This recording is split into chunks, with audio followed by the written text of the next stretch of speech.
This week on Not Sam Wrestling, we've got the Michael Jordan of wrestling figure collecting. Former United States champion, Intercontinental champion, tag team champion, Zack Ryder is on the show. Plus, we're going to preview All Out. We're going to talk about the big, live Not Sam Wrestling show coming to Caroline's on Broadway, Times Square, New York City, Sunday, September 8th, 7 p.m. Tickets at carolines.com. This is Not Sam Wrestling. This is Not Sam Wrestling. Introducing your host from New York, here is Sam Roberts. Here he is. Let's start the damn thing. Welcome to Not Sam Wrestling. It's going to be a fun one. It's always a fun one. I always tell you it's going to be a fun one, and it always is. Welcome to the show, everybody. So, I was looking over all your feedback from last week when I talked about what I was thinking when, quite honestly, professional wrestling kicks it into high gear this fall with no end in sight. I mean, AEW's putting tickets on sale for TV taping after TV taping. Ads for NXT every Wednesday on USA are littered all over Raw and SmackDown. This is for real, bros. This is really, really happening. I can't wait for it. I can't wait. And I think we are going to go with the plan. So starting probably the first week of October, I think, we're going to have 2 podcasts a week. We're going to have the standard podcast with probably an abridged version of the State of Wrestling, where we'll cover SmackDown and pay-per-views and do an interview every Monday on Not Sam Wrestling. Then every Thursday, we're going to do a Not Sam Wrestling update, and that's going to be just topical stuff. It's going to cover Raw, it's going to cover AEW, it's going to cover NXT, and anything else that happens in the meantime, in between time. But I feel like so much is going to be happening with wrestling once the fall begins that one podcast a week, if we really want to get into it, is not going to be enough. So that's the plan. Set your calendar. Starting October, we got a month left of the podcasting the way we've been doing it every Thursday morning, first thing when you wake up. And my goal is, so you're going to be sitting there going, okay, well, Monday the podcast is going to come out. My goal is, and this is going to be tough if I'm on the road with WWE for some of it, but I'll figure it out. The goal is going to be immediately after the pay-per-views to record those State of Wrestling segments so I can get the podcast up the night, I can get the podcast done so that first thing Monday morning, those podcasts are up. And the same thing, Thursday will be an afternoon release. Thursday will happen because Wednesday night will go down. I will go to work. I will come home. The Thursday podcast will be an afternoon release. It will go up when it goes up on Thursday, usually early afternoon. Monday, I'll still plan on doing it first thing Monday morning. And everything that I do, whether it's on Sunday night, whether it's the Thursday podcast, when the Thursday podcast gets recorded, I'll record it here in the Not Sam studio, barring any reason for it not to be recorded here in the Not Sam studio. And when that is recorded, I will do it live on Patreon. You will be able to watch the video, live stream it, contribute, interact, whatever you want to do. Everything that we record for the podcast besides the interviews will be done live on video. So if you're on Patreon, patreon.com/NotSamWrestling, if you're a Not Sam show, you can watch everything that we do live, and then you can watch the video of all of it after it gets done as well, exclusively at patreon.com/NotSamWrestling. So that is the plan going forward in the fall, and I guess the last grand hurrah before we really start to move towards the fall will be the big live show that we have coming up. So my birthday is September 6th, September 8th. I have never done a live show to celebrate my birthday before, and things kind of lined up, so this occurred on my birthday weekend, but I figured, why not? If it's gonna be my birthday, why not celebrate with as many of you guys as I can get to show up to a New York City comedy club? Why not get as many Not Sam Wrestling people into Caroline's on Broadway as we can and just have a celebration, right? It's gonna be a live show. And I'm not saying it's going to be a celebration to kind of downplay what your expectations are. Expectations should be high. I've been working really hard. I've been off of my SiriusXM show for this week. Jim and I have been on vacation, but I haven't been traveling. I'm not on vacation. So in the meantime, creating a ton of content for the Notsam YouTube channel. I'm doing wrestling podcasts, of course. I'm getting video content done that's going to be first available on Patreon, then on the Notsam YouTube channel. And I'm putting together what I need to put together for the big live show at Caroline's on Broadway. And I tell you, I always have a bit of a feeling of dread when the process begins. Because really when the process begins, I have an empty sheet of paper in front of me and a commitment to Caroline's to put on a show and a commitment to you guys that I'm going to put on a show worth paying whatever it is, $20, I think. It's not expensive, $20. Worth paying $20 to go see. And I go, okay, I got to figure something out here. And we figured some stuff out here. I mean, this show, the last time we did a live show that was officially a Not Sam Wrestling show, we did one show in February at Caroline's, but it was the Not Sam Wrestling Major Wrestling Figure Podcast dual show. That wasn't an official Not Sam Wrestling live show. Really, it was more of a Major Wrestling Figure Podcast live show, I think. The last official Not Sam Wrestling live show was way back in January in Phoenix. We had Tony Hinchcliffe, we had Renee Young, we had Corey Graves, and we had Pat McAfee. And we had a blast. You guys packed out the venue in Phoenix. We were watching some clips from the Royal Rumbles of past, goofing around, making jokes.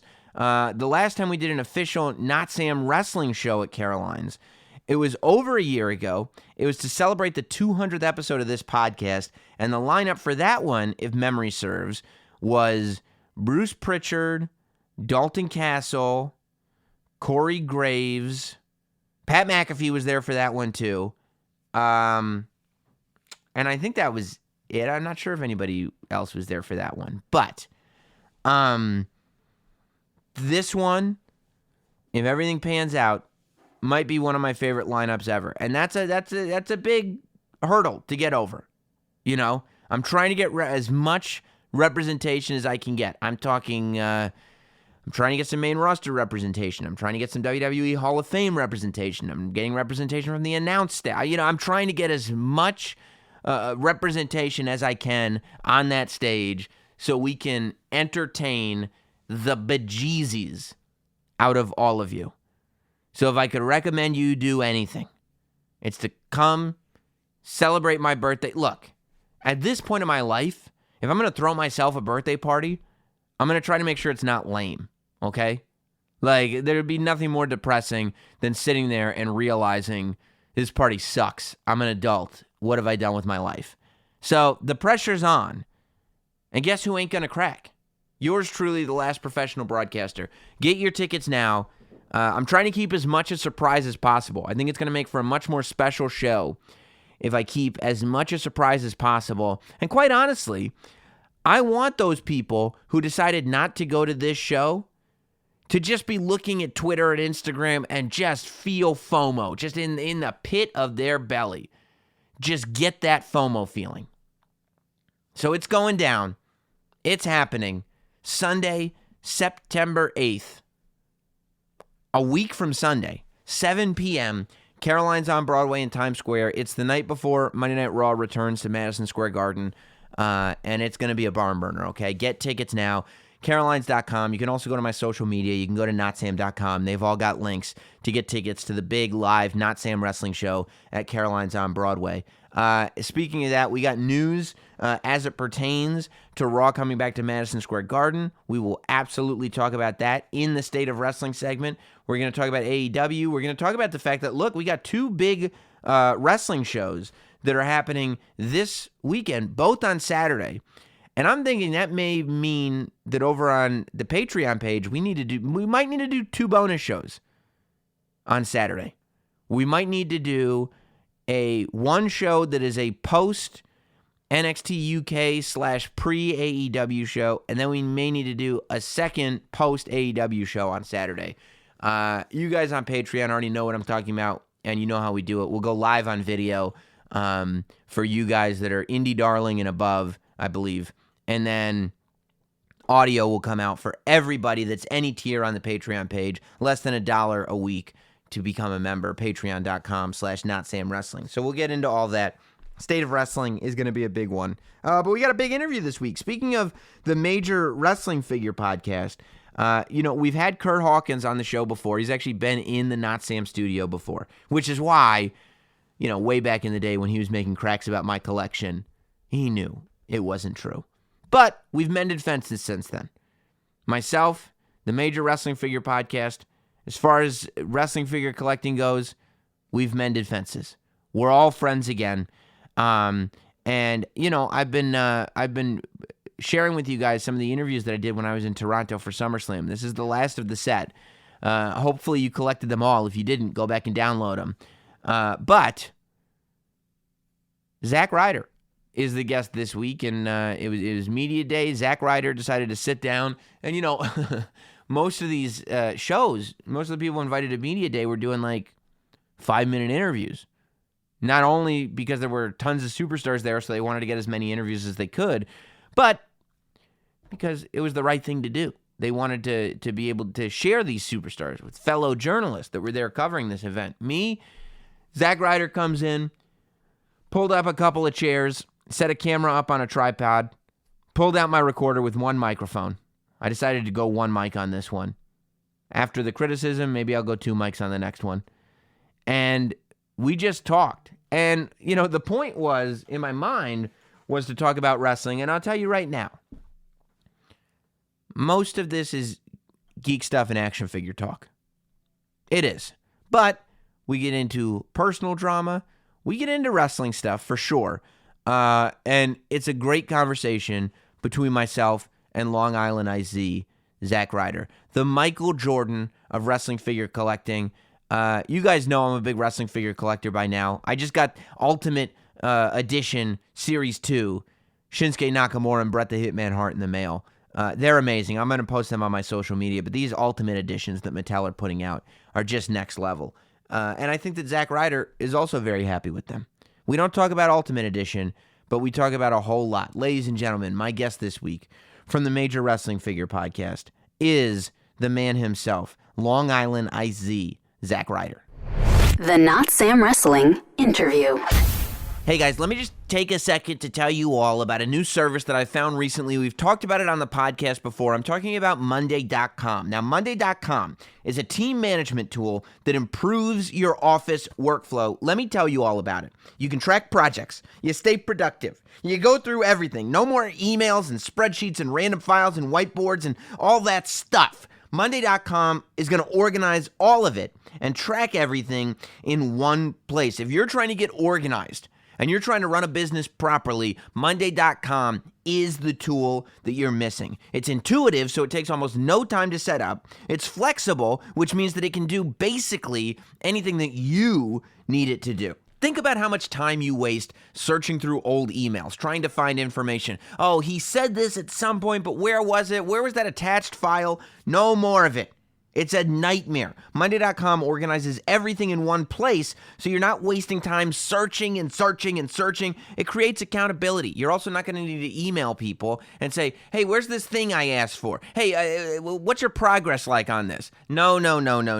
With Monday.com, it's going to show you the project. You're going to be able to track the progress yourself. It streamlines everything. The platform is suitable for any size team. Whether it's me and Hot Dog or whether it's thousands of people collaborating across the globe, Monday.com keeps you in line. It's so effective that your meetings are going to be finished. No more long, boring meetings trying to figure out who's doing what. New tactics for staying organized. Doesn't matter. You know why? Because Monday.com is already doing all of it for you. That's why I'm recommending it. Monday.com. And if you go to Monday.com/NotSam, they're going to give you a free 14-day trial, just because you listen to this show. No commitment. You can check out Monday.com. You can see for yourself how helpful their software is. Once again, it's Monday.com/NotSam for a free 14-day trial, and make sure that you use that exact URL, because if you're using my URL, there's going to be additional savings if you choose to sign up. Monday.com/NotSam. You'll be so much better off for it. Let's get back to the show. For the first time on the podcast, except for the live podcast, ladies and gentlemen, Long Island Iced Z. Zack Ryder is here. Two bros, one mic, right? Yeah. Sam Roberts uses one mic. Yeah, one mic. What do you need more than one mic for? I like to maintain control. I have the same Zoom podcast recorder as you, but even I use at least two mics. What don't you like that there's 4 mic inputs, and I'm like, we're using one, mine.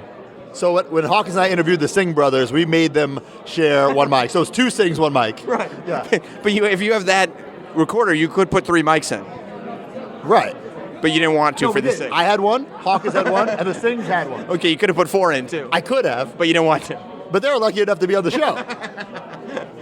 I love, too, that you're, like, insulting them the whole podcast, and you're like, you guys want to do the show? And they're like, yeah, sure. Yeah, they love it. Singh brothers have the best social media in WWE history. Why is that? Do you follow them? I think so, yeah, but I don't know if I want you to go back through their timeline and just scroll. Is it Twitter or Instagram? Either or, it's the most ridiculous. Any event that's going on, they can somehow relate it to their childhood. Oh my God, 20 years ago, my dad turned on the television, Bret Hart was on it, and now, 20 years later, I'm in catering, and Bret Hart is in the same room as me. It's like... You're in catering, though. But, it's like, whatever it is, they'll somehow turn it into this inspirational story, and I love it. Are you surprised at how successful the figure podcast has been? I feel like... Absolutely not. You're not. You knew this was going to happen. Of course. Of course. I mean, I kind of feel like in a year where you and Hawkins finally got back to the top of the mountain, yes. You won the tag titles at WrestleMania in your hometown, I feel like wrestling is still your secondary career, and you're podcasters who happen to wrestle on your off days. I mean, I love the podcast. It's great. It's a great creative outlet. I love wrestling. I love wrestling figures. Yeah. And like you said, this has been a great year for us with the podcast. We had some beef. We've squashed it. Your hair looks beautiful. Your beard looks great, by the way. Your beard looks really good, too. Thank you very much, Sam. But yeah, it's been a hell of a year. Almost 1 year of doing the podcast. I'm proud of it. I'm proud that we do some live shows. I'm proud that we have merchandise. We have our own action figures coming out. I mean, it'd be great if we had like Mattel Elite figures coming out, but we know that's not happening. So you had to make your own. We had to make our own. Yeah. We got screwed. It was a Comic-Con. It was a San Diego screw job over there. It really was. And at first I'm like, okay, like it didn't really even occur to me that they didn't introduce new Hawkins and Ryder, because I feel at some point they're gonna have to put them out, I'm sure. But then I was like, why would they ask those guys who are the biggest figure fans in the world, who have brought like the figure community? I mean, you guys brought the figure kind of back alley world into the mainstream. Bro, don't give me... Bro. They ask you to host it, clearly thinking, right, that it's like when a girl goes like, you should ask my friend out. And you go, oh yeah? Okay, I'll ask her out. And she goes, yeah, no, I don't want to go out with you. So we talked about this briefly on our podcast, the Major Wrestling Figure Podcast. You never get the name right, the Major Wrestling Figure Podcast. I get it right now. I didn't get it right when we were beefing. So, like last year, Hawkins and I, we couldn't have been two bigger jabrodes, right? Right. And we got new figures at Comic-Con. Right. I got a retro, right? R.I.P. Retro, by the way. Right. Oh, they're on Long Island Ice Z. They're on a hiatus. Hiatus, right? Yeah, we've heard that before. So this year, we're like, oh, we got the podcast, we got Figure It Out, we're in the Elite Squad, we won the titles at Mania, we're back on TV. I mean, that's true. God. The retro thing is so true, because like it was you weren't doing anything. It was your old gear anyway. When you were, they're just like, there's only a few guys that are getting retros. You're one of them. I couldn't believe it. I'm not going to. I didn't deserve one, but of course I won it. It's incredible. Yeah. So I'm like, oh, this year they're going to give us battle packs, maybe some true moves, definitely Elite. Yeah. So we're the hosts, so we have the script, which, by the way, it was a pretty long script to memorize. We're pros, so we handled it. But in the script, it says figure reveals, Zack and Kurt react. But we don't know what the reveals are. We just know, like, okay, here are the reveals. So every time they're thrown to the reveals, we're like, this is it. Here we go. Oh, here's Keith Lee. Here's Lucha House Party. Keith Lee. Nothing against those guys, but I'm like, where's Hawkins and Ryder? No, but Bill McKenna's NXT bias started shining through, is what you're saying. He got HARD just watching NXT and designing these figures. Yeah. But I said this on the pod. It's like you've been dating this girl for a long time, right? And things are going great, or you think they're going great, and it's time. And she's sending you signal after signal after signal. Yeah. Right. DM and pictures, everything, right? And you're like, okay, this is it. I'm gonna tell her I love her, right? And you get this courage. You dig deep down and you get it. You say, babe, I love you. And she just looks at you, doesn't even say anything back. That's how I felt on stage with no reveals. When did you realize the reveal wasn't coming? Because you got to be sitting there When I going. got to the end of the script, it said, okay, guys, the COD panel's over. I said, what? Well, it's over? What? No more reveals? Because you're probably sitting there going like, I guess they could be saving it for the very end just to get our reactions, right? Like, and then you're like, goodbye. And you're just like flipping through. Is there and one more thing? And are you waiting for like one of the Mattel guys? Then, hey, before you guys go, I see like Steve has some things like in it, but no, those are like the Kofi and the Becky prototypes. Like, is there a Zack Ryder in there? I mean, we're not going to complain. I'm not complaining about it. It was disappointing. That's it. But it's so funny that like it's so Zack Ryder. I know that you both get elites. Hawkins gets the chase. You get the red, white, and blue with the jacket and the sunglasses. 2 years ago at Comic-Con, I got that. Right. Yeah. But like you've had those moments, and it's still like they find a way to still make it hurt, don't they? It's never going to be enough. I mean, I love Mattel. I love those figures that we've had, but I thought this year for sure we'd get some. This was the year to do it. It hurt you. They hurt. It hurt. It hurt. It hurt. It hurt. Yeah. I'm not mad. I'm not angry. I'm disappointed. What were you more? But this is what I'm saying. I think like when you found out, when you lost the tag titles, it was like, oh, okay. No, yeah. This was way more disappointing. Right. 100. No question. Right. This was more disappointing than losing the Intercontinental title. You lost it after a day. I'm very proud of that. Yeah. I just explained to someone I would rather have the title for one day than have it for 5.5 months. Why? Is that because then the moment just lives as the moment? It's so Zack Ryder to finally win the title and lose it the next day. That's my career. Yeah. That's your legacy. That's my story. Yeah. That's the whole. Why have it for a month? Right. And lose it to Cesaro at Backlash or whatever? Lose it the next day. Right. But isn't it great? Yeah, you've had two. Well, I guess technically, if you count the Eve Torres kick, 3 WrestleMania moments. Okay. Yeah. Right. Like. Well, we did run in the main event of WrestleMania. Oh, that's 4, WrestleMania 24. And I've been in like every battle royal there's ever been. Well, I don't know if those count as moments. I'll give you 24. I think the 3MB threw me out of the battle royal WrestleMania 30, and it wasn't even on TV. It wasn't even filmed because there were so many bodies in the ring. So that doesn't count. That definitely does not count. No, so your elimination wasn't filmed? Right. It's like it just happened in the background. It was one of those where like we're down to 20. Like was Zack Ryder in this? No, I don't know. I don't know. I didn't even sweat in that match. But I guess you if you could find a way to have all those WrestleMania moments, what difference does it make if you're losing the titles later? Like when you go and make the best of Rio, it looks like $1 million. $1 million. Right. The $1 million broski, they call it. Look, I've had the tag team titles twice, IC title, US title, the internet title. You made that up. Like that doesn't count as winning it. You just bought it. Pat Patterson made up the IC title. He never won it either. I don't. And look at the legacy of it now. I guess that's true. And they did. Mattel even made an internet championship. And it's in the video game, Yeah. so it's legit. I guess it is legit. Yeah, it's pretty legit. Yeah. I have it hanging up in my office with all my other titles. The Major Wrestling Figure Podcast title. Another one that you made that one. Well, that one I made up. Yeah, Right. yeah. You can buy that for your toys coming through to ringsidecollectibles.com. Right. With the podcast playset too, you could buy, right? Yes, there's also a tables, ladders, and chairs playset. Now, do you and Hawkins actually? I saw the podcast playset. Yes. Do you do your podcast at a commentator's table? We do it with monitors. We do it at a Courtyard Marriott. With headsets and monitors. And no headsets. Oh, okay. I did have a headset, but then my cat chewed on the cord, and I was too cheap to buy another headset. So you just had to find a mic. What's that? You just had to find a mic. Like, is the mic headset? Oh, no. Oh, I just use regular mics. Oh, okay. But I think the commentator's playset, it kind of works as a podcast playset. I mean, it's good enough, right? I know you're not going to buy one. You're going to try to email John from Ringside trying to give it for free. I know you. I'm just going to go and do a figure review of it and be like, you mind if I take some of So Sam Roberts over there. I know Sam. I'm surprised you don't have your own figures. Like, if I just didn't just make them? Yeah. I mean, I guess I could. Why not? You have such a huge fan base, huge following. No, that's true. And I mean, run. It's all about limited run. Yeah, that's right. That way it could be NWO sold out. That's what we do. I know. Who cares? Why have stock? Right. No. No stock. No stock. Sell out. Move on to the next. Yeah, it's all about selling out. NWO sold out. I get it. And if it doesn't sell out, just say it sold out. I'm kidding. But you're not. But I'm not. Who's been your favorite? I'll be honest. Everything we've done has sold out except for the Summer of Stomp package. Believe it or not, our fans did not necessarily want Stomp in Paradise beach balls. I'll tell you, water guns. When I saw, because I always keep up with what you guys are doing. When I saw the towels, I was like, okay, the towels are cool. Towels sold out, legit. But you only made like 50 of them, right? Right. And I was like, okay, there's a super limited. They look cool. The logo's cool. I got one for free, by the way. I know.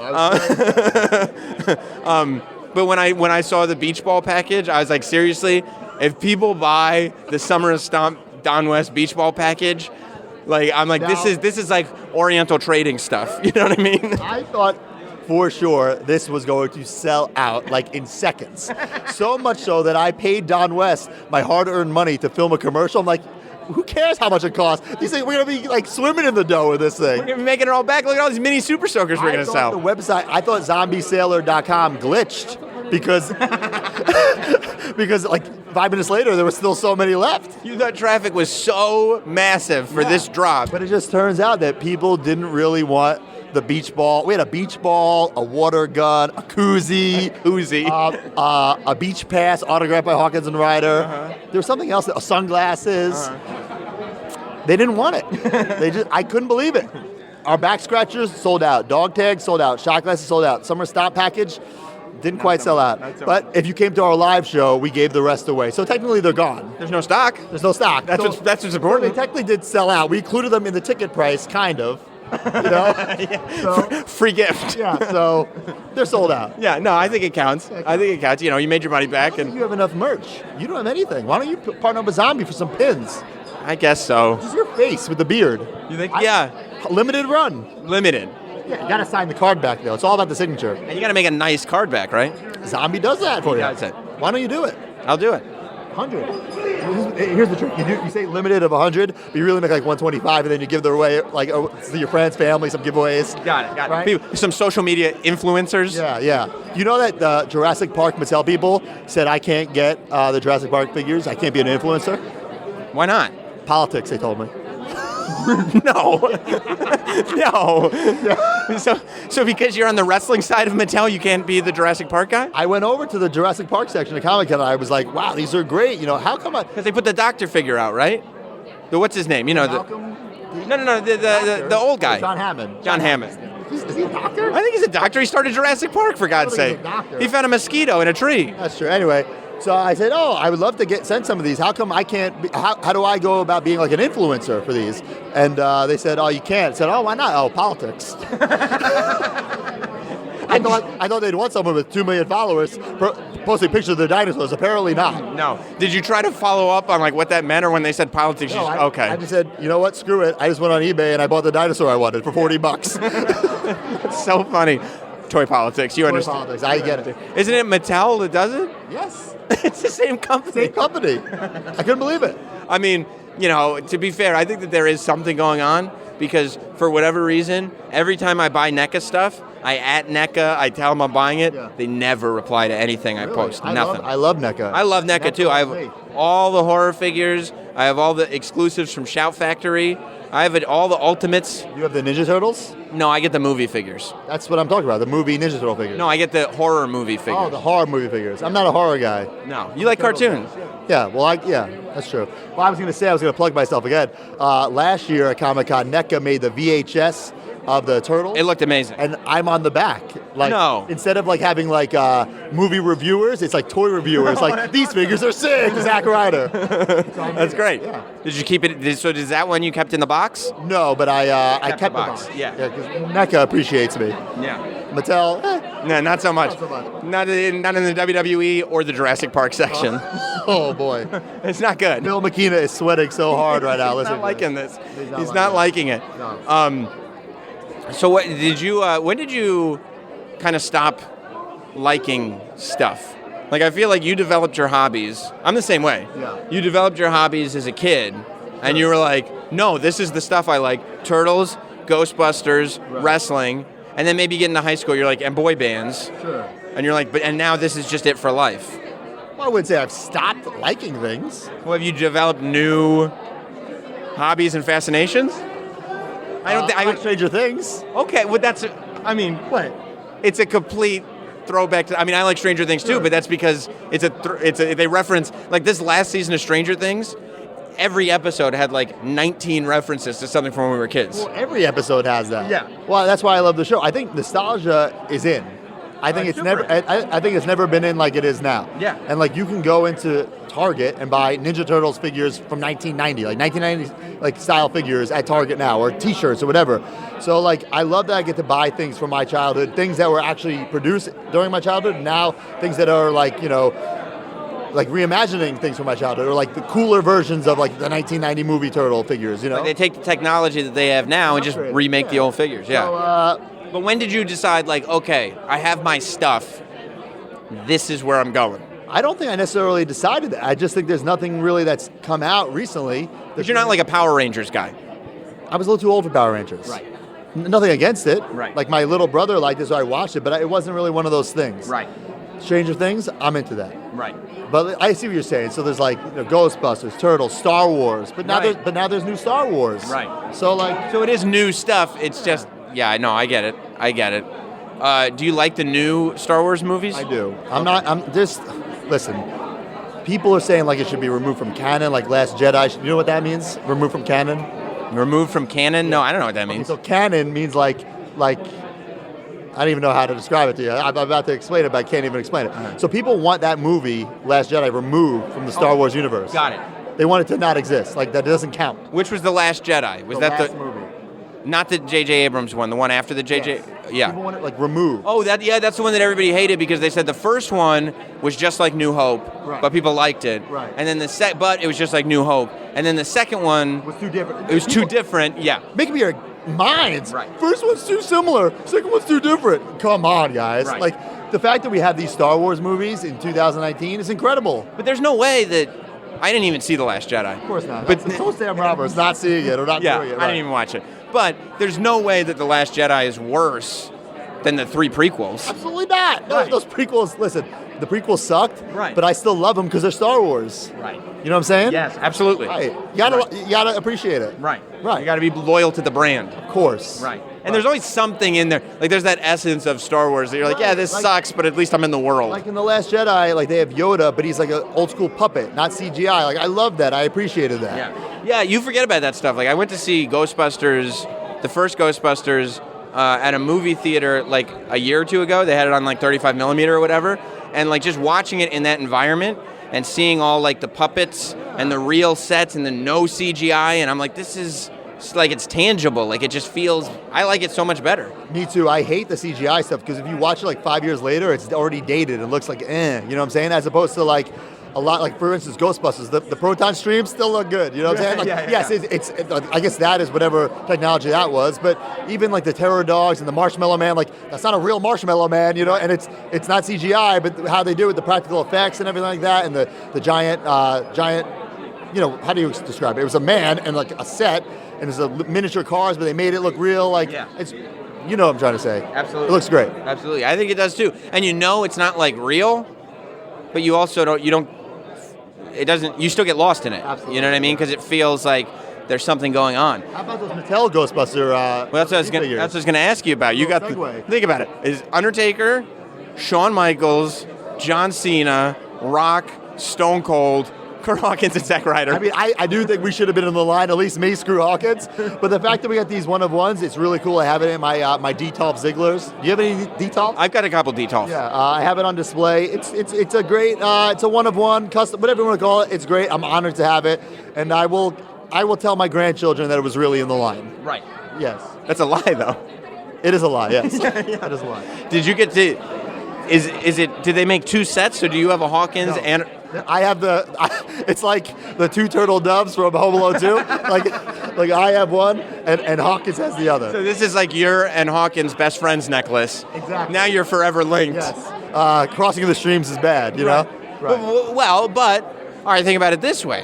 One of one, but don't you think that like there's maybe a kid out there who at some point is going to be our age, right? Yeah. And is going to be a collector, and they're going to be like, but you know what? I got the Ghostbusters line, but I got to get that one of one Zack Ryder. You're not going to get it. You're never going to get it. No. I don't like to sell my. There's things that I sell. I am the Michael Jordan of wrestling figure collecting. I've heard. But something like that I wouldn't sell. Yeah. Like I would sell the Hawkins one if I had it, but not the Zack. I'm a big Zack Ryder fan, believe it or not. Oh, I know. Yeah, I know. I collect all his merchandise. Now, did you go through a period of time in your life where your family or your friends were like, you're too old to still be collecting? Of course. Like when I was in high school or in college, like I was embarrassed to collect. Oh, yeah. I would go to Toys R Us and always ask for that gift receipt. You know what I'm saying? Oh, yeah. When they go like, do you want a gift receipt? And you're like, yeah, of course. I mean, these are for a kid, not me. But now I don't give a damn. I have a podcast about it. You know, I'm making a second living off talking about toys. It is nice when you get to a place where you don't care. Because I remember when I was in college, that's when the classic Superstars came out. Yeah. And when the 2-packs came out, I was in Syracuse. And I was like, I got to go to the Toys R Us in Syracuse. And they had that first wave, which was Rockers, LOD, and the Heart Foundation. And they had all three. And I was like, oh, my God. And not only was I like, did I grab them all right away? I had to go by myself, obviously. I couldn't tell the other people. But like I was so excited about it that you want to talk about it. Like you want to tell somebody, I just found the 2-packs. And there was just nobody that I could tell without seeming like a total outcast. And that's how I initially bonded with Hawkins, is because we hated each other when we first met at wrestling school because we were each other's competition. But then when we realized, oh my God, you're 18 and you still play with wrestling figures too? Like finally somebody. By the way, you didn't just say you still collect wrestling figures. I still had a fig fed, for sure. Okay. I no longer had a fig fed at 18. I did. You did? I did, yeah. I think Definitely did, yeah, for sure. I told myself I was just practicing spots for wrestling school. You know? Yeah, my fig fed, I think it kind of ended when Bone Crunchers ended. Like I got all the Titantrons and I kind of messed around with them, but in terms of like, I had a fig fed where I had like, I would write down the match cards, like the notebooks, like every card had a thing. I would do 4 Raws and then a pay-per-view, 4 Raws and then a pay-per-view. But I think, so whatever year Titantron kicked off, that's when I started to kind of, I think it was because the Titantron figures suck so much that I was like, I can't. The sets were so bad. Yeah. Except the Vince was good. The Vince was good. That's the Vince I have on display with my Titantron collection right now. Good. That's the best Titantron Vince, the original. Yeah. It's great. All jacked up and stuff. Yeah, it's perfect. Yeah. But the rest of them are terrible. Like that Billy Gunn is horrible. Oof. Woof.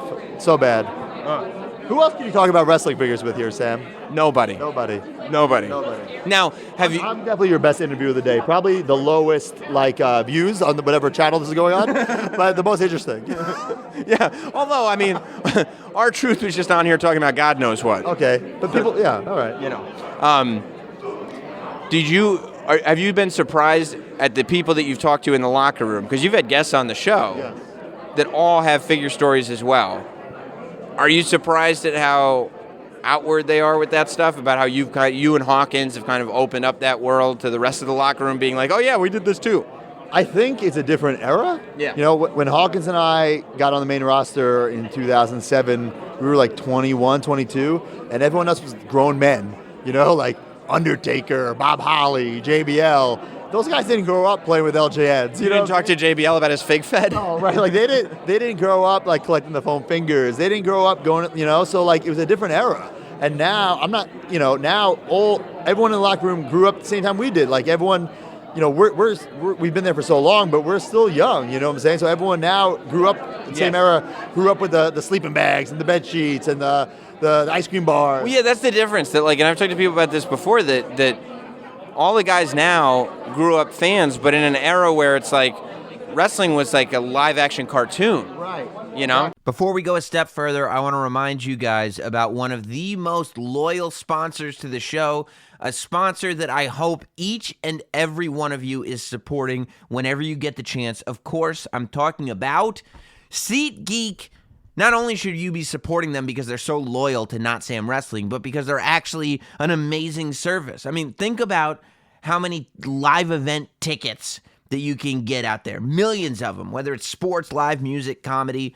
SeatGeek has all of them, and they're all in one place. You see, they make it very, very simple. I have the app on my phone. Whenever I want to see if an event is even going to be in town, I can just put in my zip code. It tells me everything that's coming up. If I want to look for WWE, for instance, it'll say, hey, here's where the WWE tour is going. Here's where Raw is coming. Here's where SmackDown's coming. If I want to see the Jonas Brothers, who doesn't want to see the Jonas Brothers? I type in Jonas Brothers, and it tells me everywhere they're going. I click on the location I want to go to. It's going to open up a seating chart. I can see exactly where all the seats are, and then it rates each deal on a scale of 1 to 10. Green dots mean good deals. Red dots are overpriced. So you know if you're overpaying or if you're getting a steal, and you know before you get to the venue exactly where you're sitting. Plus, you know you're going to be able to sit when you get to the venue because every purchase is fully guaranteed, which means you can shop with confidence. None of these weirdos that you're buying from on the internet, and then you go to the arena and you're like, here's my ticket, and then the machine goes beep, beep, and you have to sit there and look at everybody, and they go, who is this idiot that showed up to the venue with a fake ticket? And you're like, I'm the idiot. Can I get in anyway? And the guys go, of course you cannot get in. This is a fake ticket, and you're never seeing that money again.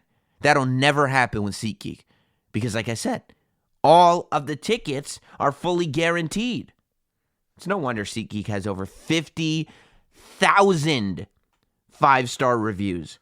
It's so easy to use, it's guaranteed to work, and it's as transparent as it gets. All the information you could need is right in front of you. Plus, because they're so good to us, and because they like you guys so much, SeatGeek is going to give you $10 off your first SeatGeek purchase. All you need to do is use the show's promo code. Download the SeatGeek app today and use promo code SAM, S-A-M, for $10 off your first purchase. That's promo code SAM for $10 off your first purchase. Look, WWE is coming to White Plains on Sunday. I'm planning on being there. I'm not worried about the tickets. You know why? Because SeatGeek has the hookup. I'm not going to get ripped off, and they're guaranteed to be authentic. It's going to be an incredible time, all thanks to SeatGeek. You should have yourself an incredible time as well. Hit up SeatGeek and put in that code SAM. $10 off. Back to the show. So now everyone, they collect something, whether it was whether they collect wrestling figures or they play video games. It's a totally different era. Like back in the day, there's no way I could be like, hey, Undertaker, want to hear about this cool men on card fig I got? Undertaker, did you get any mail-aways of you? Right. But now it's like totally different. Like now I don't care. For instance, like this year when I proposed to Chelsea at WrestleMania weekend, I don't know if you know that story, I hid the ring in a Grapple Gear Undertaker casket. I'm surprised the ring fit in there because no figures could fit in there. Yeah. So I hid it in a casket because I knew that if I had some figures in my bag, Chelsea wouldn't even think twice. You know what I'm saying? Of course you're bringing your Grapple Gear with you. Right, of course. But I told Miz the story at Access, and then Taker happened to be in Access too, and he brought me up to Taker, and I had to tell Taker the story.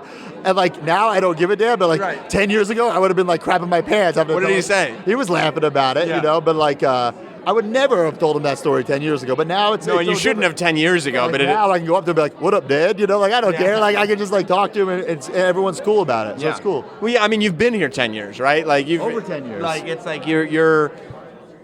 you're established. A decade of decent. I don't even know if decent is. You went through a few years. Didn't you go a 2-year run with no TV or something like that? That's not true. 1 year? I've been on TV every single year, Sam. At least one. Oh, that's true because you got in right at the end in December, right? Well, I was on SmackDown. Main Event counts. It airs internationally. That's true. I mean, look, WWE Network. Yeah, I've done commentary for Main Event, so Main Event's a big deal when you do commentary, but huge deal. But not when I'm wrestling on it. No, it's a huge deal now. Now it's become a huge deal. I don't know what it was doing before, but now it's a huge deal. Was that? By the way, don't you Isn't there a part of you that looks at Hawkins and goes dude, we've been doing this podcast for a year. We are the representatives of figure collecting. For you to not have a mail-away Hogan in your Hasbro collection? He got one now. He does have one? Okay. I told him that it was disgusting he was counting that Purple Heart Brett loose as a mail-away. No, out of a bag? Out of a bag. Yeah, forget it. No, there's no proof that that's a mail-away. No. He now has the Hogan in the bag, finally. Okay. He does not have Brett or Taker in the bag. I don't have Brett or Taker either, but I got Hogan. I understand that people... I want Brett and Taker, but that's I can let those slide, because for years I didn't have them either. Because they're so expensive, there's nothing really that different about them. It's just a completist You thing. need it, but I can see why people do without. Yeah. But you need Hogan. You need. Of course, because Hogan's a completely different Completely figure. different. It's one of the best Hogan figures. I think it is the best. Yeah. I mean, he needs to be a little bit more tan. He's pretty tan, is he not? No. That one's the one Hogan that's not tan at all. Well, WrestleMania 9 style, it's great. Yeah, I like it a lot too. But Hawkins is a great little collection. A little, Great little collection. No, it's good. It's all right. I mean, he's not the Michael Jordan. Scottie Pippen. You hear about LeBron James coming after me? He's been buying a lot of my prototypes. Oh, you don't listen to my podcast. You don't know. No. I mean, it's so much like. TommySailor.com. I mean, there's so much. Tees.com. Oh, trade ski of the week. You don't like trade ski of the week? Well, no, I enjoy it for you. Like, I'm happy for you guys. But when you're just like plugging people on Instagram, and I'm like, oh, they got more free figures. Like, Free, the trade ski of the week. it's for Best Wishes 8x10. Or a signed like Ryder Elite, signed Ryder Retro, some pro skis, sunglasses, and headband from 2011. Is it the Rare Rider Elite? Which one? The first one. Hell no, it's the USA jacket. Dude, I have a whole stock of those and the retros. So does Walmart and Target. No, they don't. You go to a Target or Walmart, you show me a Zack Ryder. Well, they did for a long time. BS. I've never seen a Ryder retro on the shelves. What? Never. Oh, retro. Yeah. Oh, no. I was talking about the Elites. I've never seen. Yeah, no, the Elites stuck around for quite a while. No way. Nobody was interested. That's incorrect, Sam. Nobody. No, this is not Apollo Crews peg warmer level. No way. Okay, maybe. No way. Maybe not Apollo Crews. I disagree with that's a lie, Sam. BS. No, the Zack Ryders did well. Retros. The Elites did as well. All right, if you say so. But you got royalty check. You didn't, brother. All right. But yeah, I use those as little trade skis, and the fans appreciate it, and they love the Best Wishes 8x10. They do. When I have this autograph signing on Sunday, fans are going to demand a Best Wishes. And you're going to say, bring your figures, because I'm going to need your collection, and I'll sign Zack Ryder, but if they want a Best Wishes, they're going to have to ask. I can't write Best Wishes on every autograph. Right. My wrist's going to get tired. Signing so many autographs. I'm very popular. I love following your show account on Twitter, because that's where I get to see it's always your stuff, I'm assuming, what you're looking for. Because Hawkins is bare minimum Brian, doesn't control anything. I've given him the passwords to all these accounts, and he doesn't do it. Bare minimum, Brian. He doesn't even tweet about the podcast. He'll just quote tweet my tweet and put a thumbs up emoji or a flame emoji. Come on. Can't even tweet the podcast. I love your Twitter account, though, because I like to see what you're looking for, like what you've did, like your new obsession. Because an obsession just clicks on, and you're like, okay, I need all this. I'm currently looking for. I was outbid, and not because I didn't want to spend more money. I just forgot a foam Al Snow head. That's what I was bringing up. I was going through Twitter last night. I was in a bad mood because it took 8 hours to get here from New York. It was ridiculous. And I started going through Twitter, and the only thing that brought a smile to my face is the Major Figure Podcast sent out a tweet that said, if anybody has this for Trade Ski of the Week, it's one of the Al Snow foam heads. Al Snow responded to that on Instagram. He said, what does everybody want? But he doesn't have one. He doesn't have one. Now, it's very rare. I had it as a kid, and I don't know if I threw it out or lost it, but now it's not the ECW ones they gave out. It's No. It was sold at the venue. I think they had it. It was on the website or merch catalog for a period of time, too. And it just has a help me sticker on it. So if anybody has it, wants to be Trade Ski of the Week, hit me up. Yeah, I never had that. My mom got me a mannequin head that looked just like the one he had, and I wrote it, but it's not an official. That's still Sam Roberts right there. Definitely. You wouldn't buy the $10 foam head, no. No, I'm not trying. I mean, come on. What do I need to get that for? What do I need it for? Well, look, Zack Ryder, I'm glad things are going. Where's this interview going, by the way? Your podcast? I'll put it on my podcast. Your little podcast? It's not a little podcast, okay? Colt Cabana's the Godfather, and then there's me.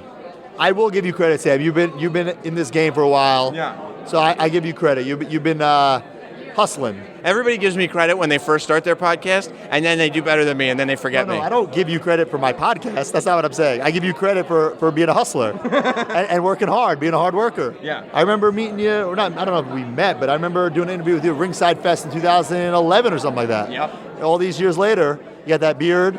You know, you're still here. You're still. I'm the Zack Ryder. I'm still here. I was sitting there at Walmart last night trying to find a tripod to do this, and I was like, I can't believe I'm still doing this. Now look, WWE, they love you. It's great. Somehow you made your way to the goddamn program. It's great. I'm on the pre-shows this weekend. I'm doing. It honestly makes me sick. It does. It really does. It does. Part of me is disgusted by it, and the other part of me is happy for you. I feel the same way about you. Thank you, Zack Ryder. Thank you, Sam. It's now time for this week's State of Wrestling. Here we are. It is time, as the Think said, for this week's State of Wrestling, the top 5 stories in the whole world of professional wrestling as decided on by yours truly, the last professional broadcaster, Sam Roberts. Here we are. And my top 5 stories of the week, it's a loaded week for sure. 2 big shows happening this week. As I said, I'm thinking that we may very well do 2 bonus video shows that will also be posted as audio shows for the Not Sam Shills exclusively over on patreon.com/NotSamWrestling. The first one will be right after, I think, NXT UK Takeover Cardiff. That would be story number 5 as well. NXT UK Takeover Cardiff goes down on Saturday. Now, look, let's not all pretend we're watching NXT UK every week. The amount of programming that WWE alone puts out. Now, they're adding at least an hour. At least, bare minimum, we're going to have an hour of content added when NXT goes 2 hours. But with all the talk of Fox Sports 1 having WWE shows added to that platform, some rumors rumbling of SmackDown being 3 hours long, hopefully they'll just do a Talking Smack instead of a 3rd hour of SmackDown or something like that.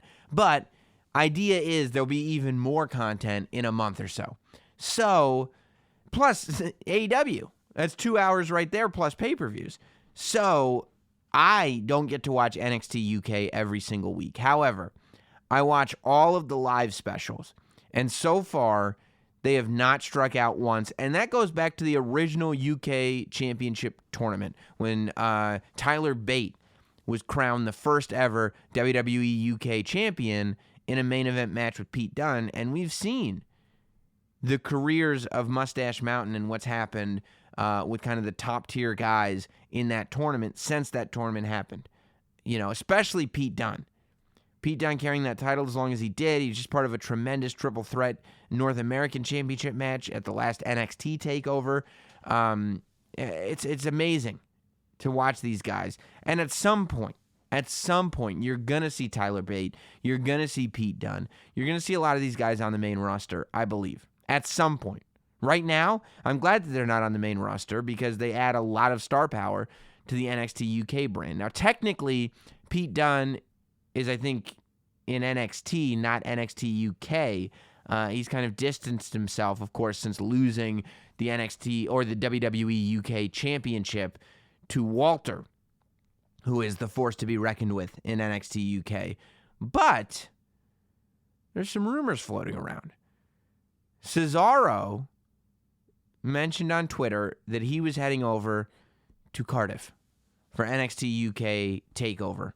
And Pete Dunne responded to it, just said like, okay, or something like that.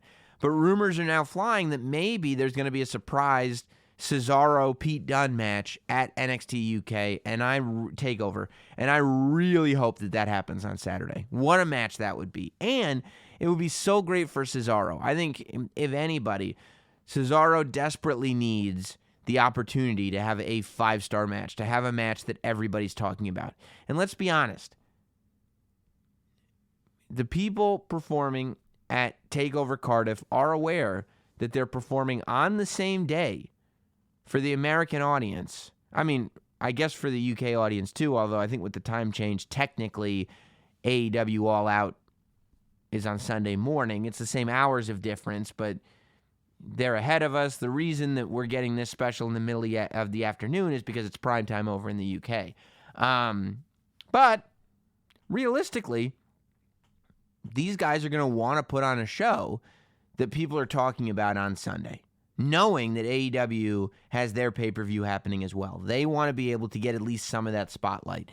And I think that Cesaro is a guy that wants to take full advantage of that opportunity. Cesaro is a guy who wants to grab that spotlight for himself and make sure that he gets the weekend. And I think Pete Dunne is the same way. I think if you got a Cesaro-Pete Dunne match on that show, you're looking at 2 guys that want to take the weekend on, a huge weekend for wrestling. I'm not saying they will take the weekend. I'm just saying when guys like Pete Dunne and Cesaro are in that mode, it's a treat for all of us because they're two of the best in the world. So I really, really hope that match does happen. Matches that we know are happening, Travis Banks and Noam Dar, going to be great. I'm fans of both of them. This match may steal the show. Dave Mastiff versus Joe Coffey in a last man standing match. If you've seen anything from these guys, the fact that they're getting the opportunity, and they know, by the way, they know, same way we were talking about Cesaro and Pete Dunne, but on a different level. These guys know that the eyes that are on these NXT UK takeovers, it's not dissimilar to NXT. There's a lot more people that watch NXT TakeOver, I believe, so far than there are that have watched NXT TV. I think that all changes when NXT is on the USA Network, but for now, there are more people that watch takeovers than there are that watch NXT TV. I think the same can be said, and probably exponentially more, for NXT UK. I think there are a lot of people that do not watch NXT UK every week, but will tune in to this live show because it's Saturday afternoon. You got live wrestling on TV, and oh yeah, it's going to be, I don't even know on what level. I mean, there are so many good wrestling shows right now. I would say that this show would be candidate for one of the best shows of the year, but it'd be a candidate along with like 30 other shows. So, but I do think that this match is just going to be a hard-hitting slugfest, and I think it's going to be a real treat for all of us. You got the Triple Threat Tag Title match, Zach Gibson and James Drake defending against Mark Andrews and Flash Morgan Webster, defending against Gallus, which is Mark Coffey and Wolfgang. I don't know, I would like to see Mark Andrews and Flash Morgan Webster get the tag titles. I like both those guys a lot. I think that they add so much personality, and then once they get in the ring, just tear it up. I'm a fan of both of those guys in a big way. I'd like to see them get the tag titles, but I wouldn't mind either if the champions retained. Two big matches on the show. NXT UK Women's Championship, Toni Storm versus Kaylee Ray.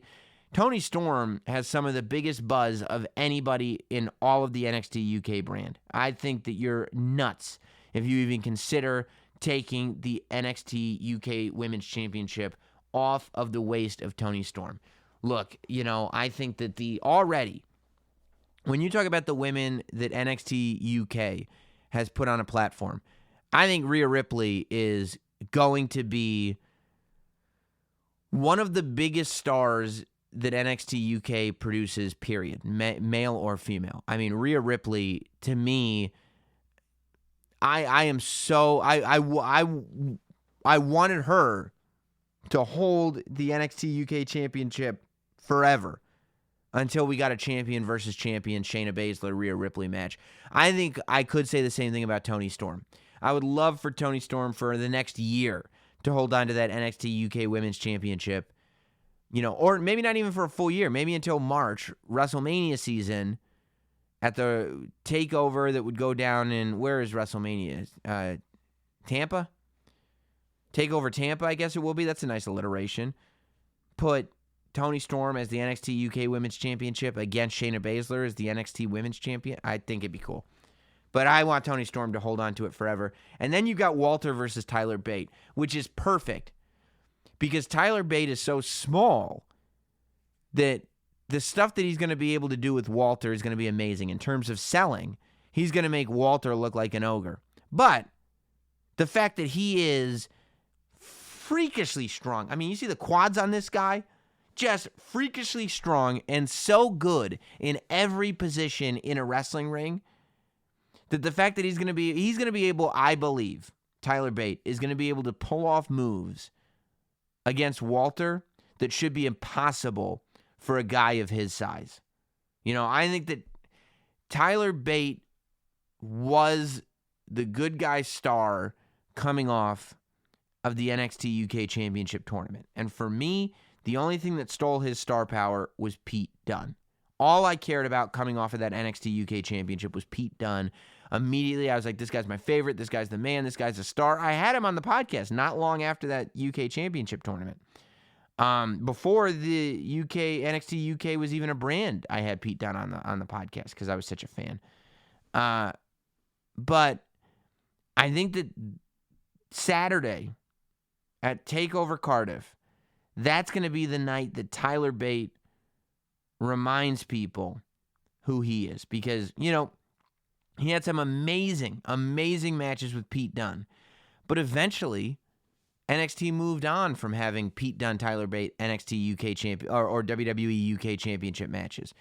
And we saw Pete Dunne do some amazing, Tyler Bate do some amazing things in Mustache Mountain with Trent Seven. We saw him become a part of a great team. But really, the idea of him being a top single star was put on the back burner momentarily because at the end of the day, Pete Dunne was champion. He'd beat him a couple times. What else are you going to do? I think now we've gotten to a point where people need to be reminded what a championship caliber athlete this guy is. And I think they will be reminded at TakeOver Cardiff. I think it's going to be a really great show, especially if you potentially add in a Cesaro match, maybe against Pete Dunne. But even these 5 matches are amazing. But regardless, I think it's going to be great. Story number 4 is all about the stories that are going on SmackDown right now. Kofi versus Randy being 1, Bryan versus Roman being 2. So Kofi versus Randy, again, this is the story that I've been waiting for. But I think that somebody needs to tell the villains of SmackDown, they don't always have to go after families. It feels like Randy Orton saw Samoa Joe going after AJ Styles' family, and he was like, oh, I'll do that to Kofi Kingston. Like, I think we can do a lot more dwelling on the real-life heat that may or may not have existed between Randy Orton and Kofi Kingston. I mean, make it uncomfortable. Make it relatable. You know, we all have people who we've worked with who we know that person is actively working against me. That person has the ear of my boss, and he's going to my boss, and he is sabotaging me. He is slowing down my progress, you know?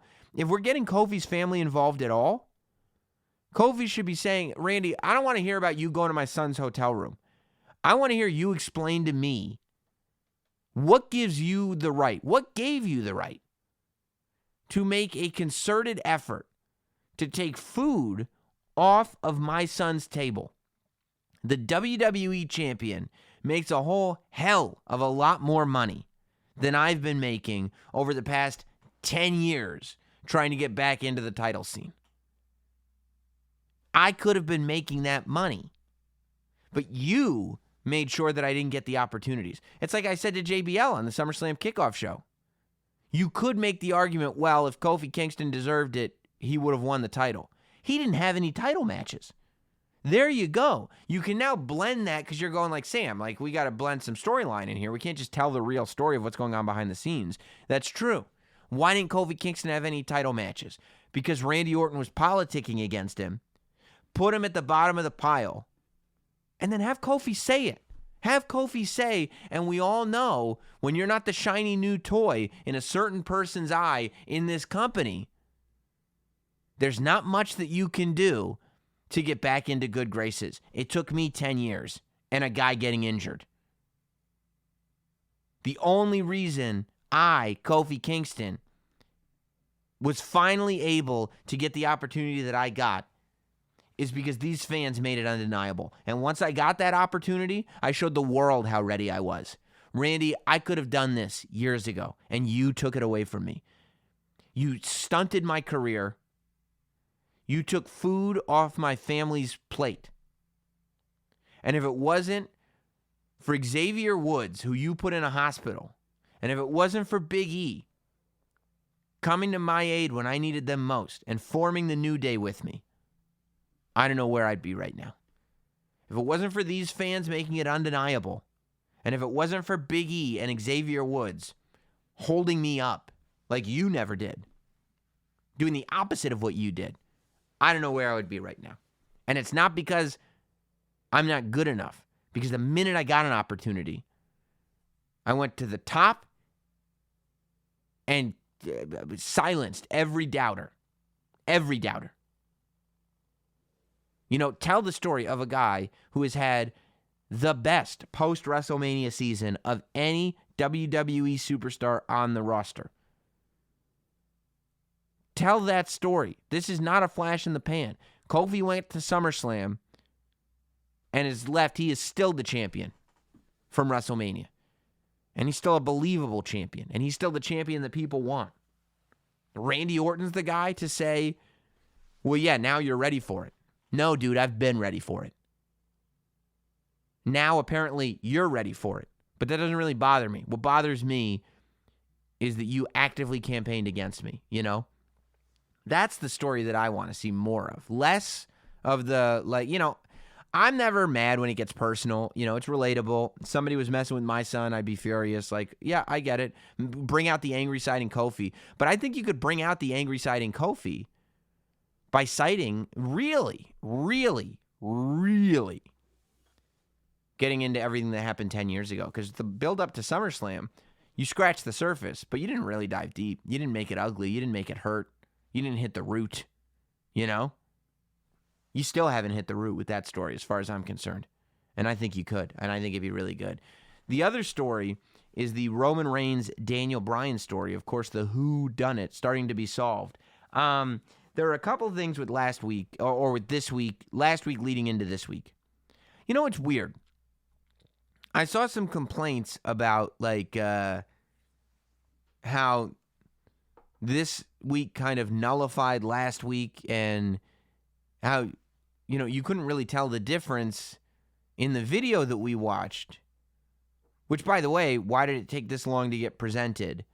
But in the video that we watched, it could have just as easily been the weirdo with the red beard that we met last week on SmackDown as it was Eric Rowan. Like, why did all of a sudden was it like, clearly that's Eric Rowan? Why didn't you go, well, that's the guy that we had under a sheet last week. And what happened to the guy who was under the sheet last week? Still questions out there. And part of that is because I feel like every time there's new information to be put out there in the Roman Reigns, Daniel Bryan story, Daniel Bryan, Roman Reigns, and Eric Rowan have all of 3 minutes to cram into the last segment, the last, you know, quarter of a segment on an episode of SmackDown to just try to rush to get it all in. But some people are like mad about it. And I'm not sitting here going like, well, doesn't that nullify everything that happened last week? Like, if this was just going to happen, why would you do that? Like, we're finally getting a story that's being told over time. These are the same people who thought that the story was getting rewritten 2 days after it happened because the angle wasn't good, which isn't true. Like, allow this long-form story to be told before you sit there and go, you know, well, this week made last week not make any sense. Well, okay, dude, but we're trying to see the forest through the trees. You know what I mean? Like, what do we want here? What are we as fans fighting for? At the end of the day, I get it. We're fighting for quality. At the end of the day, whether it's long form or short form, we just want good stories and good matches, right? That's what we want. But I think that there is a need for long form stories. Everybody talks about, you know, the year-long build of the Mega Powers, and people constantly bring up that they want more long form storytelling and not like on a whim changes that, you know, make it so that nothing matters. And if that's the case, then you got to have the patience to let stuff play out. I mean, that's what we hear all the time, is that you can't do these long form stories because you have 2 hours of SmackDown, 3 hours of Raw live every single week where you expect magic to happen every single week. You know, and if you want all the answers every single week, you can get them, but this storyline is not going to last all that long. So, you know, I think that's something that people need to keep in mind when judging the progress of this storyline. In my mind, it's still playing out exactly as I thought it would play out. At the end of the day, whether it's Randy Orton, Kofi Kingston, whether it's Daniel Bryan and the Roman Reigns story from beginning to end, really, whether it's King of the Ring, whether it's any of this stuff. A lot of people do Raw and SmackDown recap podcasts. I do the recap podcast a week before the shows are actually on the air. I think that's pretty impressive. I've been hitting it out of the park with my, not even predictions, suggestions lately. I just want to put that out there. But yeah, I mean, I'm still, I leave SmackDown not going like, well, that didn't make any sense. I leave SmackDown going, okay, where's this going? Because it is going somewhere. Every week it has gone somewhere. There's no reason for me to sit there and go, this isn't going anywhere, because it is. Every week it has gone somewhere. We're just not at the final, to use a Daniel Bryan pun, we're not ready for the final countdown just yet. You know, I think that we should go pretty far to convince people that there is a rift between Eric Rowan and Daniel Bryan. I think Daniel Bryan should fight Eric Rowan next week on SmackDown. I think there should be a match, and they should have a legit match. You know? And maybe, like, Eric Rowan wins via countout, right? Like, I think, like you could give... here's what I would do. I would do Eric Rowan versus Daniel Bryan next week on SmackDown. I would do Daniel Bryan, like, building some real sort of old-school Daniel Bryan conquering the giant, David versus Goliath type of magic. Then I would have Eric Rowan just lay a beat down on him. Just a bad, sympathetic, good guy beat down. Not that Eric Rowan's a good guy, but we're showing sympathy for the good guy Daniel Bryan. I would have Eric Rowan not pin him, but win by countout. Just beat the tar out of him on the outside of the ring. And Eric Rowan gets back in the ring, almost like the Berserker used to win matches against jobbers by countout. He would give him like the gorilla press over the top rope. I would have Eric Rowan win by countout. I would then have Eric Rowan drag Daniel Bryan back into the ring and continue the beatdown. I would have Roman Reigns come out and save Daniel Bryan. I would have Roman Reigns stare down Eric Rowan. I would have Daniel Bryan, like, you know, shaking Roman's hand and saying thank you. And then I would have the challenge made by Roman Reigns, whoever the match announced at Clash of Champions. Because again, let's get Roman Reigns on a pay-per-view, but let's not put him in a title match. Eric Rowan versus Roman Reigns. And you've done two things here. You've made it so that Eric Rowan is clearly the bad guy who's responsible for this attack. And you've made Eric Rowan look like a powerful force in the sense that he just beat Daniel Bryan into oblivion, right? So you're not sitting there going like Roman Reigns versus some jobber. Like, you're spending the next couple weeks before Clash of Champions. You're spending, or unless it's Night of Champions, I think it's Clash of Champions. You're spending that time building up Eric Rowan as this guy who could legitimately beat Roman Reigns. And then maybe the next week, Daniel Bryan's off TV entirely. Maybe he's just on a promo, whatever it is. But Daniel Bryan becomes almost ancillary. But he's a good guy again. Like, he basically has a babyface turn over the course of a week or two. Only to have Daniel Bryan interfere on Eric Rowan's behalf at Night of Champions. That leads us to a Hell in a Cell match between Daniel Bryan and Roman Reigns. Maybe between Eric Rowan and Daniel Bryan against Roman Reigns at Hell in a Cell. Some schmaz thing happens, and we get to Survivor Series with Daniel Bryan versus Roman Reigns. I mean, it's kind of like, that's why I'm not covering King of the Ring this week, because I was 100% right this week again. So I could just sit here and say the same thing. I feel like this is very similar to what I laid out last week for Daniel Bryan and Eric Rowan, because I've been right. So I don't want to toot my own horn, but tootly toot toot toot, okay? Yeah, I mean, I'm happy with it because I've been pretty right so far, even with the Samoa Joe thing. Pretty impressive. Got to take one more time out from the podcast so I could tell you about something I'm very excited about, and that's the new season, okay? I'm excited about Antonio Brown being on the Raiders. I'm excited about Le'Veon Bell being on the Jets. Odell Beckham being in Cleveland. You're sitting there going, Sam, do you know anything about what you're talking about right now? Since when do you care about football? And I'm telling you, since I figured out how to make money caring about football. Trust me when I tell you, I will be watching every single NFL game this season. You know why? Because I can make money every single weekend thanks to MyBookie. You see, MyBookie is the place to bet on football every weekend. They got better bonuses and more prop bets than any other sports book. You know what that means? Somebody like me, who is a total idiot when it comes to sports, but a grand champion when it comes to prop bets can still make money on MyBookie. This year, they're hosting the first online handicapping super contest. First place is guaranteed to win at least $100,000, and it only costs $100 to enter. I don't know how the company stays in business, but I'm really not worried about that. I'm worried about taking money from them, not giving it back, okay? All you got to do is pick 5 NFL games against the spread every week to climb the leaderboard and score your share of the huge cash prize pool. MyBookie has live in-game betting on every NFL game. They've got the most rewarding player perks in the business, and you can even bet the over-under on how many fantasy points a player will score each game. I'm about to dive headfirst into fantasy simply because I can make money with it on MyBookie. Join now, and you can get up to $1,000 first deposit bonus and double your first deposit. I'm not kidding. All you have to do is use promo code NOTSAM to activate the offer. NOTSAM to activate the offer. That's MyBookie online today, MyBookie. And don't forget to use promo code NOTSAM, NOTSAM, when creating your account so that you can claim your bonus. Bet, win, get paid. Let's get back to the show. Let's move on to story number 3.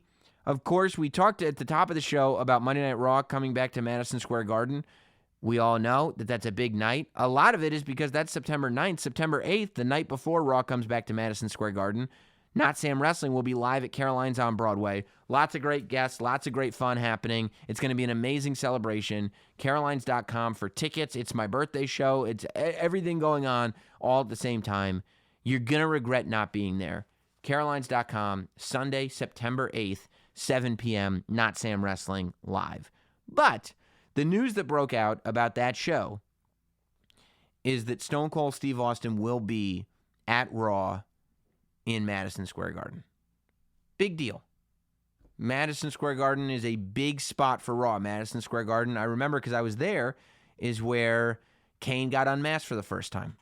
Madison Square Garden, I remember because I was there, is where Triple H returned from his injury to announce that he was going to be in the Royal Rumble.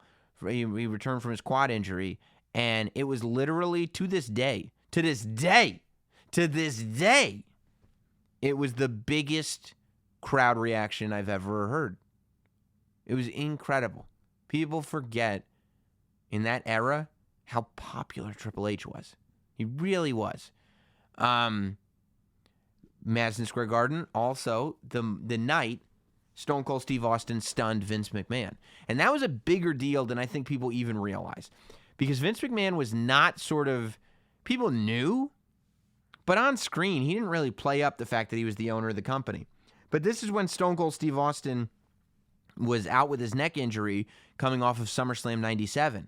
And he started stunning people that normally didn't have much physical contact. You know, stunning a referee. He gave JR the Stone Cold Stunner. He gave Sergeant Slaughter the Stone Cold Stunner. And there was this thing that as fans, you were like, oh my God, like nobody had ever really put their hands on Vince McMahon in a real way. Is Vince McMahon going to take a stunner? This was before he was, getting spat on by Bret Hart. This was before he was doing matches. This was before we'd even seen him in a tank top, okay? This was Vince McMahon in a black denim jacket that said Raw on it.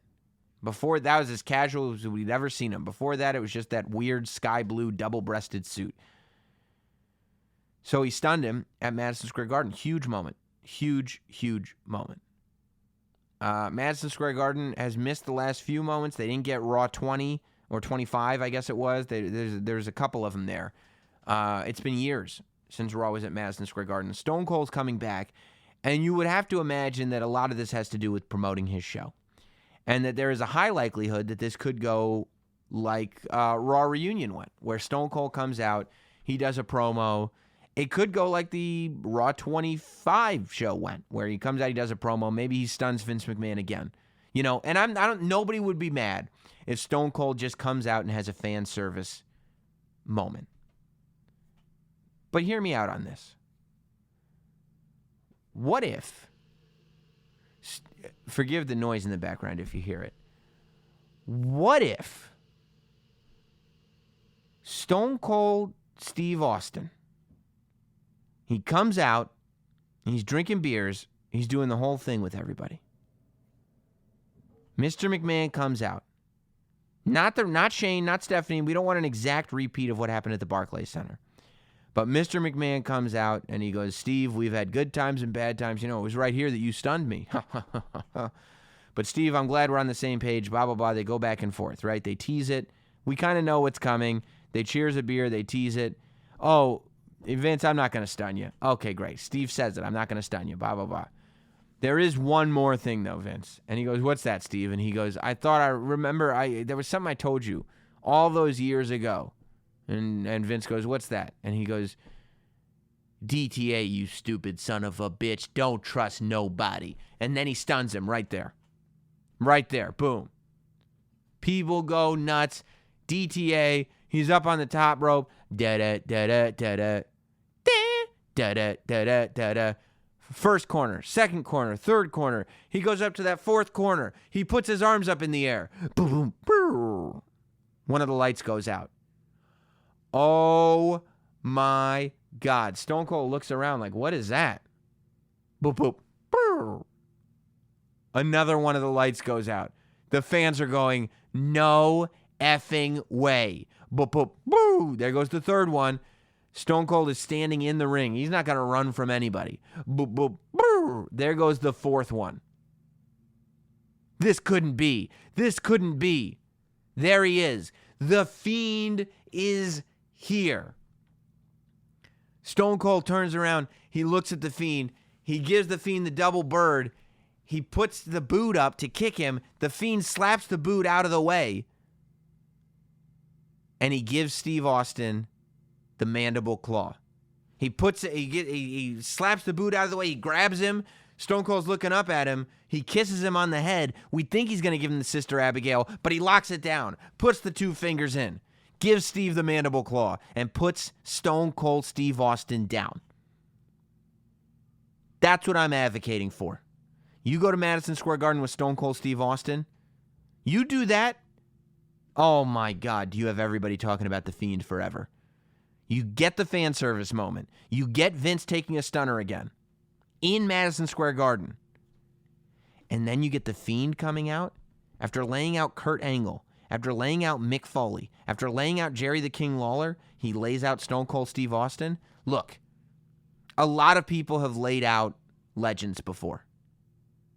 Nobody's laid out Stone Cold Steve Austin. You remember WrestleMania? Stone Cold stunned the entire New Day. People don't lay him out. You want to make The Fiend different? You want to put him a step above? All of a sudden, The Fiend is not laying out legends that other people have laid out. And really, when you think about it, Kurt Angle, Mick Foley, legends of the Attitude Era, the same era that Stone Cold Steve Austin is a legend of. These are the guys that Stone Cold Steve Austin would have had matches with. You know, if he can lay out Kurt Angle and he can lay out Mick Foley, and quite frankly, he can lay out the king of Memphis, Tennessee, Jerry the King Lawler, why couldn't he lay out Stone Cold Steve Austin? If Stone Cold Steve Austin is not currently wrestling in a ring, then why wouldn't The Fiend be tough enough to lay out Steve Austin? That's what I want to see. Fan service, feel good, stunner to Vince McMahon, celebrate, beers, lights start going out, Fiend. We think it's going to be a Sister Abigail. It's the mandible claw. And the Fiend gets up, and that's it. That's what I want to see. And I'll tell you one of the main reasons I want to see it is story number 2. Story number 2, I think a Hell in a Cell is going to be in Sacramento this year. It's the next pay-per-view. And the venue is promoting that at Hell in a Cell, there's going to be a Hell in a Cell Universal title match between Bray Wyatt and either Seth Rollins or Braun Strowman. Now, it's not a mistake because they're being careful enough to say either Braun Strowman or Seth Rollins. So, you know, at this moment, that's kind of nuts. He's had one match. He beat Finn Balor. It was a great match. He was dominant. He's had one match, a bunch of vignettes, and several run-ins. He's got nothing booked for Clash of Champions right now.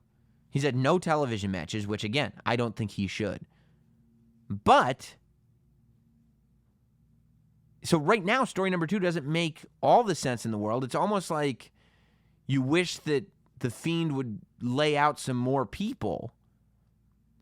And, we talk about Kofi Kingston being undeniable. Make The Fiend undeniable. Make it so that the only thing The Fiend has left to do is go for that Universal Championship before he goes for the Universal Championship. But if you have The Fiend lay out Steve Austin, then I would think that the Universal Championship is kind of the next logical step. If you lay out Steve Austin, the only legend you have 2 legends left to lay out, The Rock and The Undertaker. Realistically, if The Fiend laid out Hulk Hogan, I think we'd all assume that he would lay out Hulk Hogan. I think we'd all assume he'd lay out Ric Flair. These are guys, but Steve Austin, that would put him on a whole nother level. And it would put him on the other level, the type of level you would need to be on to go to Hell in a Cell and compete against Seth Rollins or Braun Strowman. I would imagine Seth Rollins, if that's actually happening. If that is the way it's going to go. I hope it does, and I hope that that's how we get there. All right, so that was story number 2. Let's get into story number 1, and that is, of course, All Out is going down on Saturday night, AEW's second pay-per-view. 4th show? Yeah, they did Double or Nothing. Then they did Fight for the Fallen. Then they did 2 shows on Bleacher Report Live, right? Yeah. And then this will be the pay-per-view.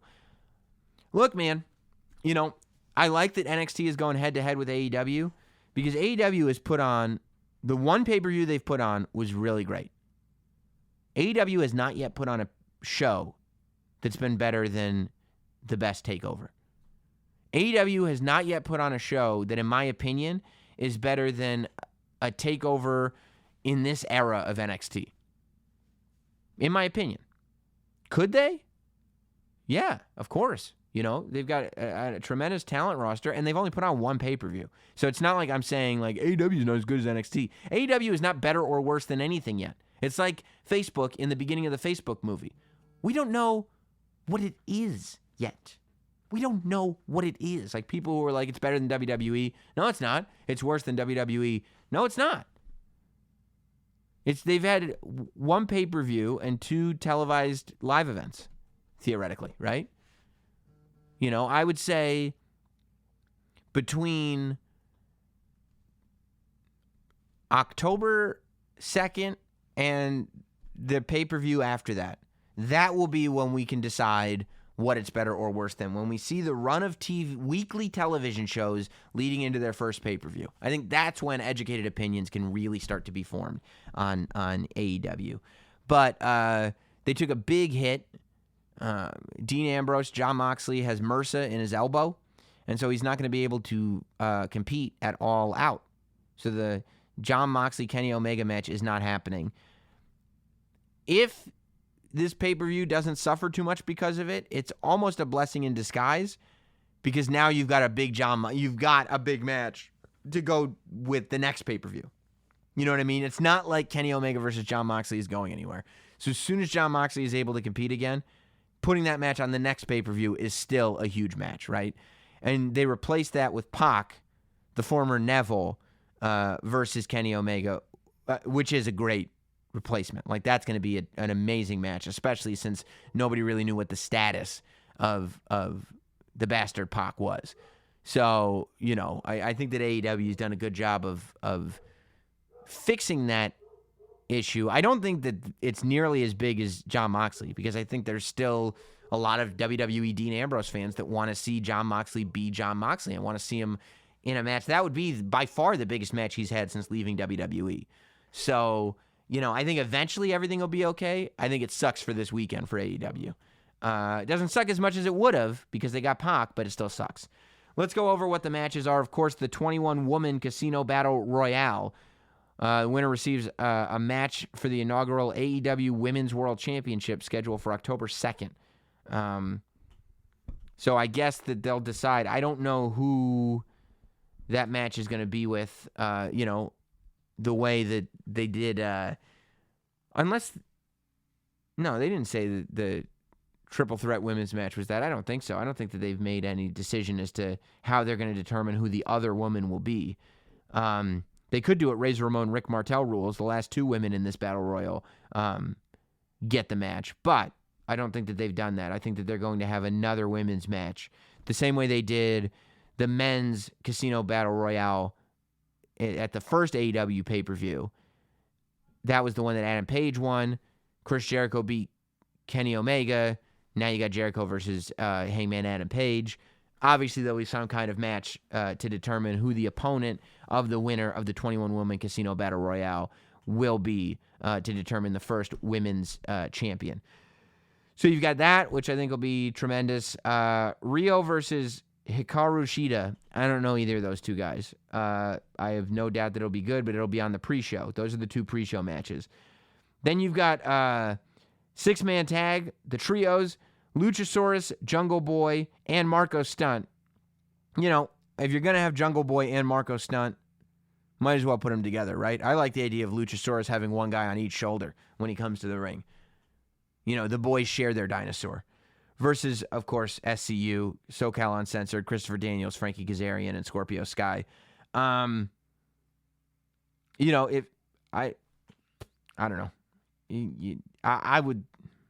It's weird because on one end I would say, I think you want to build sympathy for Marco Stunt and Jungle Boy and have them lose. I think that SoCal Uncensored would probably do well to really start to define themselves as bad guys, and that would be one way to do it. But at the same time, part of it is, especially with the Marco Stunt story, like the feedback that he got online from people saying that, well, you're too small, you shouldn't even be a pro wrestler. Having that person get a victory on the first pay-per-view wouldn't be the worst thing in the world either. Also on the Rio Hikaru Shida match is not on the pre-show. I looked at my list wrong. The other pre-show match is Angelico and Jack Evans versus Private Party. I mean, that match is going to steal the pre-show for sure. That's going to be an incredible match. You got the Cracker Barrel Clash, which I'm looking forward to. Of course, the Cracker Barrel Clash. Darby Allin versus Joey Janela versus Jimmy Havoc. I wonder if Cracker Barrel knows what they're in for. I don't mind having sponsored matches. I think that you got to keep the same energy. I get that Cracker Barrel is a more organic sponsor than like some of the WWE sponsors, but if you're okay with the Cracker Barrel Clash, I think you got to be okay with, whatever sponsor presents the next Raw match. Yeah, I think it's all fine. But obviously it's going to be no holds barred because it's a triple threat match. And I think this one is, I think that this will be Darby Allin's match to win. I think that they're making a star out of Darby Allin. Joey Janela will get his time, and he already kind of has a lot of buzz. I think Darby Allin will win the match because I think that a lot of people were talking about Darby Allin after the Cody Rhodes match. And I know a lot of people wanted Darby Allin to beat Cody. So I think that this will be kind of the make good for that. I don't think that Darby should have beaten Cody, by the way. But I do think that they're trying to build Darby Allin into something, I think. You got the Lucha Brothers versus the Young Bucks. I could watch this. It's for the... it's a ladder match for the AAA tag team. Oh, WWE Front Row is correcting me. Rio and Hikaru Shida are female wrestlers. So, I have no idea who they are, but it should be good. Clearly, I have no idea who they are because I just said they were men wrestlers. But if you use that clip out of context, please also include my correction. And then you could still mock me. The AAA World Tag Team Championship ladder match, it's going to be unreal. I go watch the Lucha Brothers and the Young Bucks. The only danger is I feel like they're going to take the entire show for themselves. Not in a negative way, but who wouldn't want to see this match go for 3 hours? I think it's going to be great. I think this is what AEW is all about, matches like this. The Young Bucks and the Lucha Brothers, I think everybody wants to see them in WWE and NXT for a reason. So, I can't imagine a better opponent for either team. And if you're going to do that match again, we've already seen it, make it a ladder match this time, killer. Killer, killer, killer. We got the best friends, Chuck Taylor and Trent Beretta versus the Dark Order. Winners will receive a first-round bye in the AEW World Tag Team Championship Tournament. So really, this is the first match in the AEW World Tag Team Championship Tournament. It's the same thing. Like, I would imagine the team that loses, I mean, I guess you could put the other team back in the tournament, and that's how you could save them. But theoretically, this is just a first-round AEW Tag Team Championship Tournament match. I hope the best friends win. The Dark Order doesn't do it for me at all. Like, I don't... Dark Order feels a little cheese to me. It doesn't do it for me at all. But I like Chuck Taylor and Trent Beretta. Cody Rhodes versus Shawn Spears. That's the grudge match, of course, everybody's looking forward to. Now Shawn Spears has Tully Blanchard in his corner. I would imagine there will not be any chair shots to the head, gimmicked or non-gimmicked. But, look, I mean... Realistically, if I ask you, I mean, Cody is in a tough spot now because he kind of got called out. Vince McMahon talked about the bloodletting happening at the bloodbath that was going on at their competitors. Cody has bled on every show, but you're trying to tell this story between Cody Rhodes and Shawn Spears as this betrayal of friends, ultimate grudge match. I feel like this one requires blood too. I don't doubt that there will be, but I would think that there wouldn't be. But we'll see, right? If anything deserved blood on this show, it would be Cody versus Shawn Spears. I kind of wonder, with all the great stories that are being told around Cody Rhodes, and I guess it's just Cody, I shouldn't be calling him Cody Rhodes, you almost wonder if we're going too quick. I mean, I guess they didn't want to do a whole long thing with Dustin Rhodes and AEW maybe, but Cody versus Dustin, incredible story. Cody versus Shawn Spears, incredible story. Like, to have these matches already happening. Even Cody versus Darby Allin. I mean, maybe just because Cody Rhodes is a good storyteller and he makes you believe in every match. But you almost want to go like, pace yourself, buddy. Pace yourself. Then we already talked about it, Pac versus Kenny Omega. As good, I think, a substitution as you could possibly find for Jon Moxley. And then, of course, your main event for the evening, for the inaugural AEW World Championship, Adam Page versus Chris Jericho. I think if it's up to me, Chris Jericho wins this match, becomes the AEW World Champion, heel champion. I do think, look at, they hired Tony Schiavone, they hired JR, I feel, and it's Cody and his Rhodes sensibilities. I feel like a lot of what AEW is doing does harken back to the NWA days. Like, they are looking at that as a model more than the WWE, I think. And that being said, it wouldn't be shocking if the way that WWE usually has a good guy champion, if AEW starts out with a bad guy champion. I think Chris Jericho is the guy to do it, obviously. I think if you want to have press conferences, you want to have media coverage, you want Chris Jericho to be the guy who's holding your championship. It makes your product seem like a bigger deal to people who don't know. I also think that you should give Adam Page a year to really build his star. Really build his star for a year. Have Adam Page not get a rematch against Chris Jericho for 1 year. Next year at All Out or whatever it's called by then, have Adam Page challenge Jericho to a rematch for the title. And that's when you have Adam Page's coronation. A year into this thing. For the next year, Adam Page does not get a title match. For the next year, Chris Jericho defends the title successfully. And I think that's really how you make Adam Page next level. Because in the meantime, you can do Chris Jericho versus Moxley. You can do as many Chris Jericho versus Omega matches as you want. You can do Chris Jericho versus Cody. You could have Chris Jericho versus Darby Allin. You could have Chris Jericho versus Janela. You could have. There's plenty of matches to have within the next year.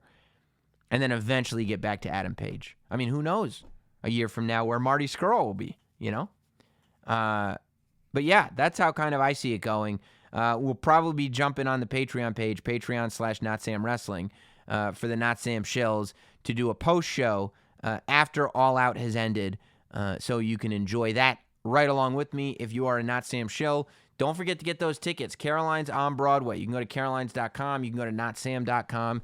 You can visit Notsam across social media and find links all over the place to get to the Notsam Wrestling live show. It's going to be a great show. It goes down September 8th, a week from Sunday. at 7 p.m. Eastern. You're going to want to be there. You're going to be disappointed if you miss it. Trust me when I tell you. And we will see you next week right here on Not Sam Wrestling. Thanks for listening. Follow at Not Sam on Twitter, Instagram, Facebook, and YouTube. Rate, review, and subscribe. This has been Not Sam Wrestling. Not Sam Wrestling.